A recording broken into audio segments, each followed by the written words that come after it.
Hey, what's up, guys? This is a weekly recap. The week of April 19th to today's the 23rd. It's actually Earth Week, which is fitting, Earth Day. One of my favorite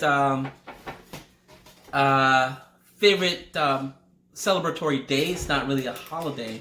As you know, I studied environmental engineering, urban planning in college, so a lot of the environmental stuff is dear to me. And had I been living in a different world, that probably would have been, or should have been, or still can be what this channel is about. Concept of environmental engineering and improving the environment for our future and for our children. But because we're stuck in this loop of endless gun violence and police brutality, and as a black man in this country, I have to speak on that frequently in my life and on this channel. That's how this channel was created. So the big deal in this week was the Floyd. I keep saying Floyd. Thank you, Candace Owen. It's not George Floyd's case. It's Derek Chauvin's case. The Chauvin's trial ended in the 3 counts of the guilty verdict, all guilty, guilty, guilty. And people could not have been more happier for that. The President of the United States went on TV and spoke about his relief almost that it looks like a sign of progress going forward. The evidence in this one was literally, you could just show the cell phone footage and just end the argument for the prosecution then and there. Look at this footage. What do you guys think? Guilty or not guilty? Right? The world looked at it and determined it was guilty and it was uncalled for. One of the big arguments for Chauvin was what led up to the knee in the neck, right? Don't look at the 9 minutes of him kneeling on George Floyd's neck, but look at the 60 minutes beforehand. Look at the years beforehand. Look at the decades beforehand, right? You have 2 men, George Floyd with an extensive criminal record of petty larceny and theft and this and that and drug abuse, drug addiction. George Floyd was a common criminal. He was a bad person. And Chauvin is a police officer just doing his job. And he had to control the situation. And it's tragic, and that's their argument, right? It's funny that Candace Owens, who's the voice of the right now, because a lot of old white men can't say the things a young black woman with a perm could say. A perm in a cheap suit. And she's well-spoken, I'll give her that. And she speaks with passion and fire and fury, and she says exactly what they want her to say. And I'm sure it's her opinion as well. And I don't care anything about Owens. I don't hate her, actually. I don't know enough about her to hate her and like her in any regards. But a lot of people on my Facebook, that Trump supporters and people on the right, they love her. White people, and mainly white people, basically. People that aren't colored, right? They love her because she says what they can't really say without losing their jobs or being called out for being racist, right? And that's fine. But she came out and she basically regurgitated the same thing she said last May when I started this channel, based on the shit she said about George Floyd not representing black people and should not be a martyr in any regards, right? George Floyd woke up in the morning, he died, not going out the door to die, right? Not going out the door to be a martyr the next year, not going out the door to be the reason, the spark that reignited the BLM movement. Not just reignited the BLM movement, but made it grow from a localized, maybe statewide, maybe micro-national movement to a worldwide, global movement. Australia, New Zealand, right? Germany, England, Spain, South America, right? Asia, Africa, Europe, all over Europe. Top to bottom, everyone was BLM last summer. Everyone was protesting on behalf of systemic racism and systemic injustice, more so. I rather prefer the term injustice, right? Because systemic racism, I'm going to do a clip on that in a minute about what that really means. Because I think it's misused so many times by Miss Owens, who speaks always on it. Ben Shapiro speaks always on it. And Fox News just gobbles it up because that's what they like. They like to be divisive, and it's sort of a divisive thing when you have black people and people of color saying systemic racism don't exist for me, so it can't possibly exist for anyone else. And that's the core of their argument. Anyway, so moving along. Owens made it seem that Chauvin had a bad trial because of mob mentality fostered by Democratic politicians. Biden had an opinion in it. Maxine Waters had an opinion in it. And all of a sudden, after 4 years of Donald Trump giving fucking opinions on every fucking thing on the planet and in this country, that's all Trump did. He ran on opinions. He got into office on opinions, and he did a bad job based on his opinions. COVID is a lie. It's a hoax by the Democrat. That was his opinion. Ingest bleach and sunlight to fix to cure coronavirus. That was his opinion. Take a malaria drug to cure your coronavirus. That was his opinion. So 4 years of Trump's opinions, right, destroyed this country pretty much. I'm working from home for a fucking year now.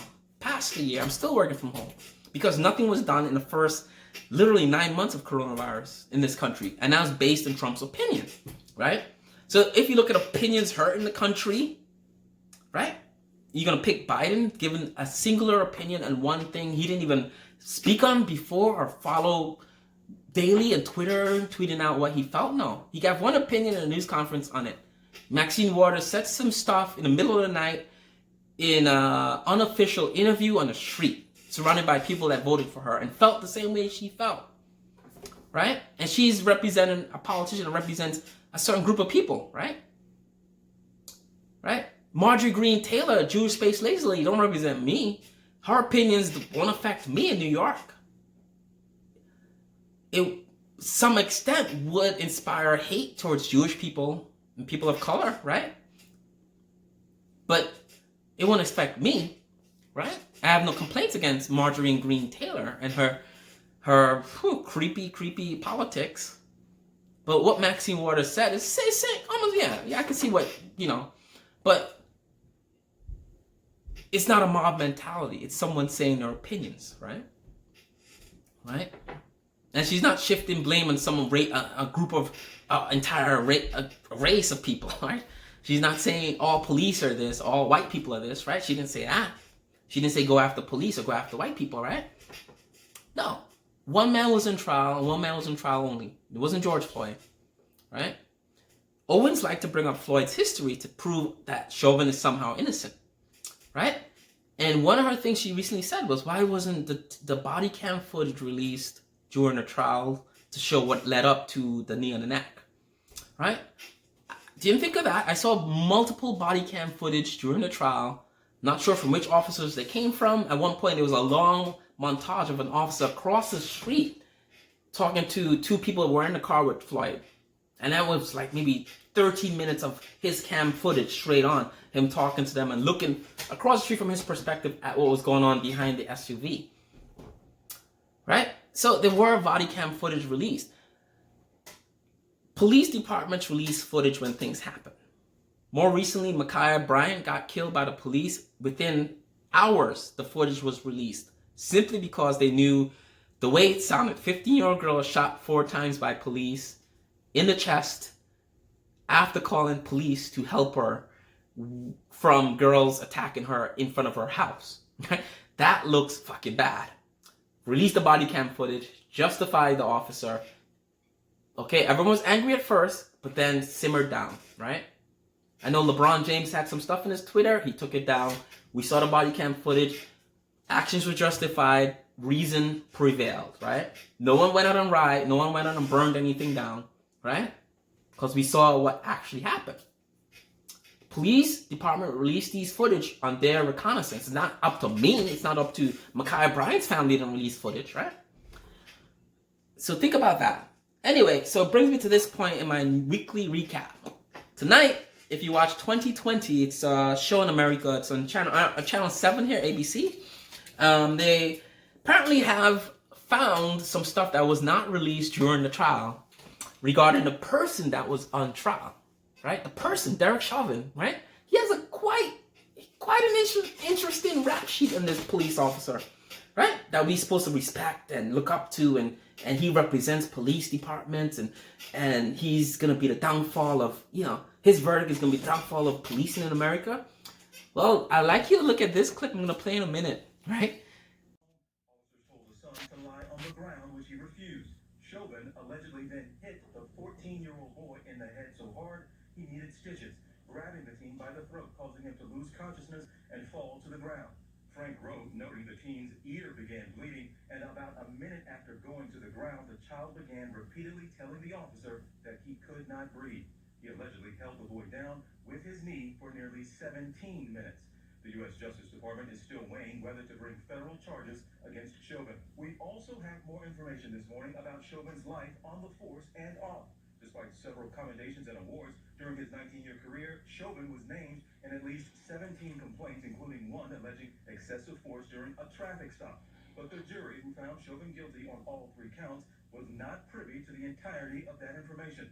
An alternate juror in the case, Lisa Christensen, is speaking out about the toll the trial took on her. I didn't think it would affect me as much as it has. It was emotional. It was draining. Christensen believes Chauvin is guilty and says the pulmonologist, Dr. Tobin, was a key witness for the state. Chauvin has quite a rap sheet. If you want to bring character into this and what happened before the 9 minutes of the knee in the neck and who's good and who's bad, you need to look at this. All right? Come back to me and then tell me about George Floyd and George Floyd not being a good person because he robbed some old ladies 10 years ago, or he robbed a liquor store, whatever he did. I don't know. I don't care, right? All I know is what I saw in 9 minutes of video, and I did not like that, and that's why I marched, right?